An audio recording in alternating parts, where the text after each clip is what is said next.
Bismillahirrahmanirrahim. Assalamualaikum warahmatullahi wabarakatuh. Salam sejahtera bagi kita semua. Sebelumnya, perkenalkan, nama saya Puji Rahayu. Di sini saya akan mempresentasikan artikel saya yang berjudul Analisis Kebutuhan Instrumen Penilaian berbasis HOTS Terintegrasi Pendidikan Karakter di Sekolah Dasar oleh saya sendiri dan Rintis Rizkia Palestika, Pendidikan Guru Sekolah Dasar Universitas Muhammadiyah Purworejo tahun 2021. Langsung saja, saya akan membahas poin yang pertama. Penelitian ini dilatar belakangi oleh hasil rendahnya peserta didik ketika menghadapi soal-soal PISA.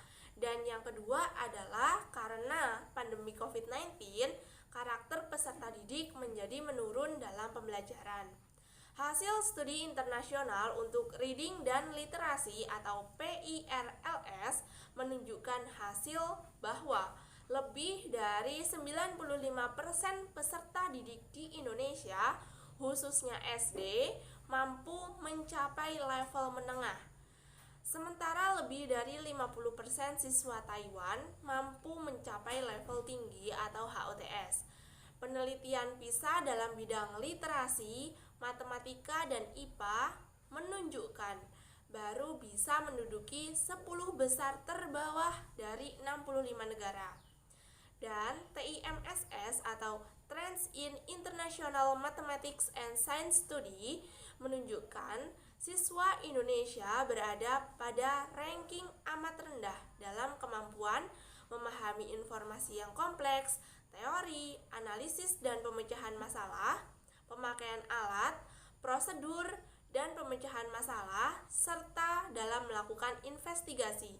Itu menurut Depdiknas tahun 2013.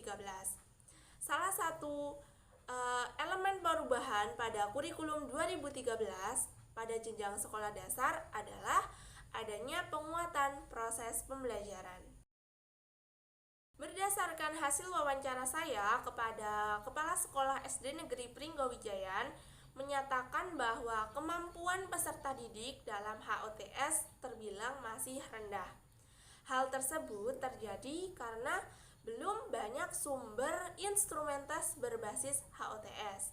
Nah, sehingga peserta didik belum terbiasa menyelesaikan jenis-jenis soal-soal HOTS. Nah, karena masih dalam tahap penyesuaian atau adaptasi, maka kurikulum 2013 di SD Negeri Pringgowijayan dilaksanakan pada kelas 1 dan kelas 5.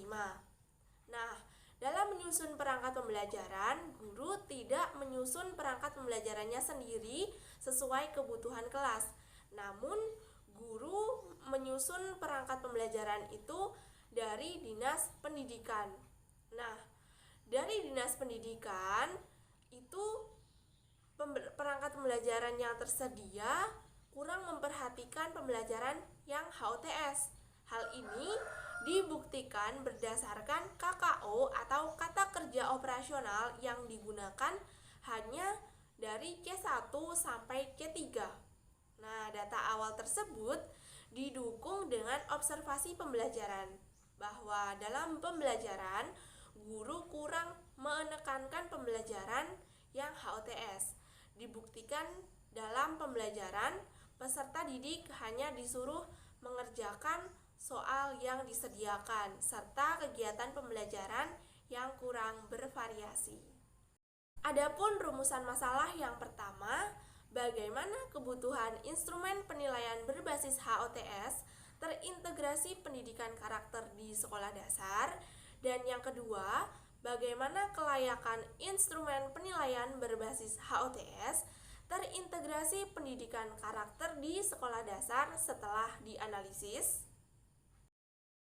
Tujuan penelitiannya untuk menganalisis dan untuk mengetahui kelayakan kebutuhan instrumen penilaian berbasis HOTS terintegrasi pendidikan karakter di sekolah dasar yang dianalisis. Nah, analisis kebutuhan penyusunan perangkat pembelajaran tematik berbasis HOTS ini meliputi analisis kurikulum, yaitu KI dan KD, analisis karakteristik peserta didik, serta analisis situasi lapangan. Analisis pada berbagai aspek ini dilakukan untuk mengetahui kebutuhan yang diperlukan pada perangkat pembelajaran dalam bentuk RPP tematik berbasis HOTS yang menyeluruh dan komprehensif sesuai dengan kondisi peserta didik, kurikulum, serta sesuai dengan kebutuhan di lapangan. Pada metode penelitian ini menggunakan jenis penelitian kualitatif, yang merupakan metode penelitian untuk meneliti pada kondisi objek yang alamiah atau tanpa perlakuan khusus yang sengaja diubah, menurut Sugiono tahun 2014. Pendekatan penelitian yang dipilih yaitu pendekatan deskriptif. Pendekatan deskriptif digunakan berdasarkan pertimbangan bahwa permasalahan yang akan diteliti sedang berlangsung pada masa sekarang. Ini bertujuan untuk menganalisis peristiwa-peristiwa yang terjadi di lapangan, kemudian diungkapkan dalam bentuk narasi dan deskripsi. Adapun prosedur penelitian yang saya lakukan meliputi tahap persiapan, tahap pelaksanaan, hasil temuan penelitian, dan tahap pelaporan. Saya menggunakan dua teknik untuk memperoleh data di lapangan, yaitu teknik wawancara dan observasi.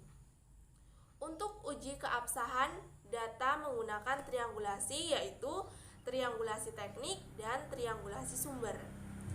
Analisis data dalam penelitian ini mengacu pada analisis kualitatif yang dinyatakan oleh Miles dan Haberman. Adapun tahapan yang digunakan dalam melakukan analisis data yaitu reduksi data, penyajian data, dan kesimpulan serta verifikasi data, menurut Miles Haberman 1992. Sebagai acuan dalam penelitian ini, ada beberapa penelitian terdahulu yang berhubungan dengan pengembangan instrumen asesmen HOTS atau High Order Thinking Skill. Di antaranya yaitu yang pertama, analisis yang dilakukan oleh Tias Devina dan Dian Ika Kusumaning Tias berdasarkan tahap validasi untuk mengetahui produk yang dianalisis, yaitu analisis kebutuhan penyusunan perangkat pembelajaran tematik berbasis HOTS pada kurikulum 2013 di SD Muhammadiyah 5 Batu. Yang kedua, analisis yang dilakukan oleh Alexander Hamonangan Sinamora dan Ikomang Sudarma berdasarkan tahap validasi untuk mengetahui produk yang dianalisis, yaitu analisis perangkat pembelajaran kurikulum 2013 di sekolah dasar. Analisis yang dilakukan oleh Vira Amelia Rizky berdasarkan tahap validasi untuk mengetahui produk yang dianalisis, yaitu analisis instrumen penilaian autentik dalam buku referensi pendalaman materi kelas 5, tema 6, edisi revisi 2017. Yang keempat, analisis yang dilakukan oleh Rian Pandusaputra, yaitu analisis instrumen penilaian autentik dalam LKS Maestro kelas 4 sekolah dasar. Dan yang kelima, analisis yang dilakukan oleh Husnul Fajriyah dan Verina Agustini yang menganalisis dengan judul Analisis Keterampilan Berpikir Tingkat Tinggi Siswa SD Pilot Project Kurikulum 2013 Kota Semarang. Berikut hasil penelitian yang telah saya lakukan. Yang pertama, analisis kurikulum. Berdasarkan hasil penelitian yang saya lakukan pada tanggal 8 sampai 10 Maret 2021, bahwa SD Negeri Pringgowijayan sudah melaksanakan kurikulum 2013. Akan tetapi, pelaksanaan kurikulum 2013 baru berlangsung selama kurang lebih 2 tahun. Kurikulum kurikulum 2013 baru terlaksana di kelas 1 dan kelas 4 di tahun 2018.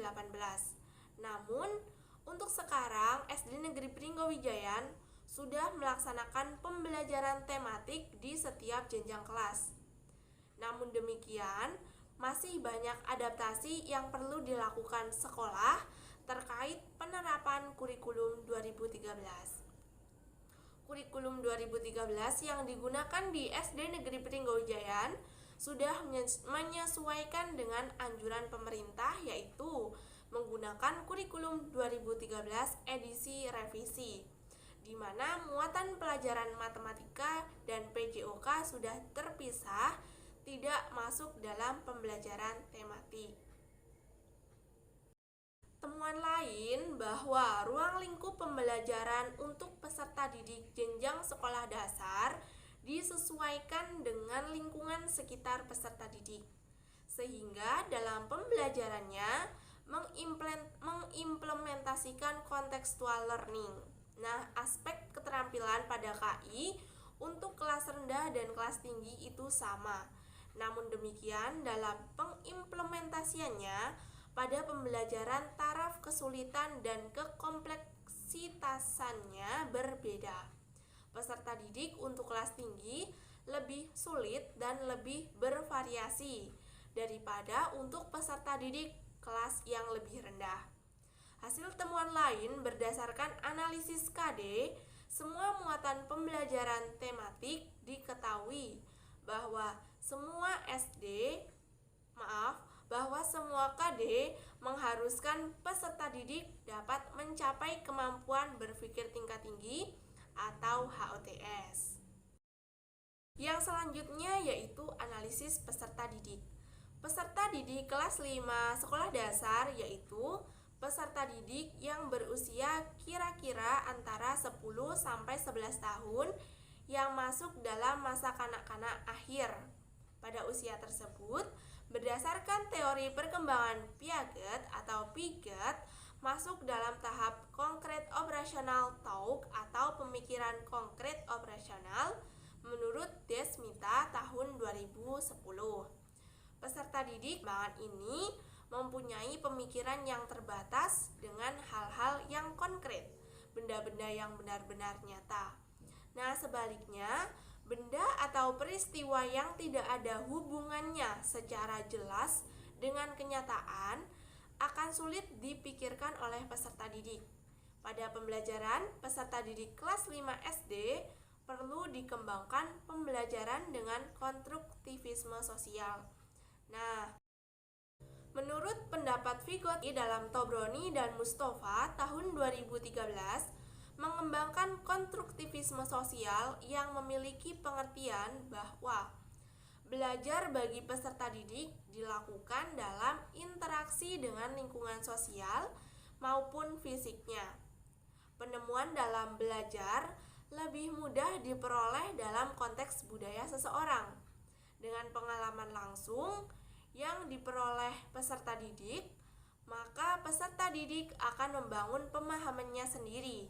Peserta didik memiliki latar belakang dan karakteristik yang beragam. Peserta didik berada di lingkungan dengan latar belakang yang berbeda-beda. Adanya latar belakang yang berbeda tentunya berpengaruh pada gaya dan kemampuan belajar peserta didik. Terdapat peserta didik dengan kemampuan tinggi, sedang, dan juga kemampuan yang rendah. Adanya karakteristik dan latar belakang peserta didik yang beragam ini juga menuntut guru untuk kreatif dan inovatif dalam melaksanakan pembelajaran. Seperti menurut pendapat Rusman tahun 2012 bahwa peserta didik usia SD atau MI ketika belajar mempunyai 3 karakteristik yang menonjol, yaitu konkret, integratif, dan hierarkis. Konkret di sini berarti pemanfaatan lingkungan secara optimal untuk pencapaian proses dan hasil belajar yang berkualitas. Integratif maksudnya memandang sesuatu yang dipelajari sebagai suatu keutuhan dan terpadu. Karakteristik terakhir yaitu hierarkis, yang berarti berkembang secara bertahap dari hal-hal yang sederhana ke hal-hal yang lebih kompleks. Terakhir yaitu analisis studi lapangan. SD Negeri Pringgawijayan masih dalam tahap adaptasi atau penyesuaian. Maka kurikulum 2013 melalui pembelajaran tematik masih dilaksanakan pada kelas 1 dan kelas 4. Menurut hasil wawancara saya dengan guru kelas 1 dan kelas 4, dalam menyusun perangkat pembelajaran, guru masih mengalami kesulitan dalam memadukan beberapa muatan pelajaran dalam suatu tema. Hal ini dibuktikan pada saat saya melakukan observasi, diperoleh temuan bahwa perangkat pembelajaran yang terdapat di sana merupakan perangkat pembelajaran yang diperoleh dari Dinas Pendidikan, bukan perangkat pembelajaran yang dibuat oleh guru sesuai kebutuhan pembelajaran di kelas. Analisis studi lapangan dilakukan untuk mengetahui pembelajaran tematik yang dilaksanakan di SD Negeri Pringgawijayan. Analisis pembelajaran ini diperoleh dari analisis landasan teori tentang pembelajaran tematik serta kondisi pembelajaran tematik secara nyata di lapangan. Kesenjangan antara kondisi ideal dan kondisi di lapangan yang kemudian dianalisis menjadi suatu permasalahan yang perlu untuk dipecahkan. Permasalahan pembelajaran tematik yang terjadi yaitu pembelajaran belum mengembangkan keterampilan berpikir peserta didik. Pembelajaran cenderung membiasakan peserta didik berpikir secara konvergen, bukan secara divergen. Pembelajaran belum bersifat pragmatis, namun masih konseptual dan teoritis sehingga kurang bermakna bagi peserta didik karena kurangnya guru dalam melakukan variasi dalam pembelajaran. Dapat disimpulkan bahwa di SD Negeri Pringgawijayan sudah menerapkan kurikulum terbaru sesuai dengan aturan pemerintah, yaitu kurikulum 2013, meskipun belum terlaksana secara maksimal. Untuk pendidik juga masih belum sepenuhnya memahami penerapan dari kurikulum 2013. Perangkat pembelajaran yang dibuat pendidik juga belum sesuai dengan konsep K13, yaitu menekankan pada tingkat berpikir HOTS. Menurut konsep K13, diharapkan dapat memberikan pengalaman belajar secara langsung dengan mencakup kemampuan kognitif, afektif, dan psikomotor menurut Kemendikbud tahun 2013. Selain itu, pelaksanaan pembelajaran harus dapat mencapai tujuan yang diharapkan. Adapun kesimpulan dari hasil penelitian analisis kebutuhan instrumen penilaian berbasis HOTS terintegrasi pendidikan karakter di sekolah dasar sebagai berikut. Yang pertama, berdasarkan analisis kurikulum, diperoleh temuan bahwa ruang lingkup pembelajaran pada jenjang SD hanya sampai di rumah, di sekolah, dan di rumah yang merupakan lingkungan sekitar siswa. Indikator ketercapaian pembelajaran sudah masuk pada level 3, yaitu mulai C4 sampai C6. Berdasarkan analisis peserta didik, diperoleh temuan bahwa peserta didik di jenjang sekolah konkret yang belajar secara holistik, komprehensif, dan kontekstual. Analisis kondisi lapangan diperoleh berdasarkan analisis RPP yang telah disusun guru serta kondisi pembelajaran tematik. Disimpulkan bahwa terjadi permasalahan dalam pembelajaran karena pembelajaran belum mengembangkan keterampilan berpikir peserta didik. Pembelajaran cenderung membiasakan peserta didik berpikir secara konvergen, bukan secara divergen. Pembelajaran belum bersifat pragmatis, namun masih konseptual dan teoritis, sehingga kurang bermakna bagi peserta didik. Nah, berdasarkan hasil temuan tersebut, guru memerlukan perangkat pembelajaran tematik kurikulum 2013 yang mencakup tingkat berpikir HOTS agar pelaksanaan pembelajaran berjalan secara optimal. Dengan adanya perencanaan pembelajaran yang berbasis HOTS, maka implementasi pembelajaran yang dilakukan guru di kelas harapannya juga merupakan pembelajaran HOTS, sehingga penilaian yang dilakukan juga menggunakan penilaian dan soal HOTS. Sekian presentasi yang dapat saya sampaikan, kurang lebihnya saya mohon maaf. Wassalamualaikum warahmatullahi wabarakatuh.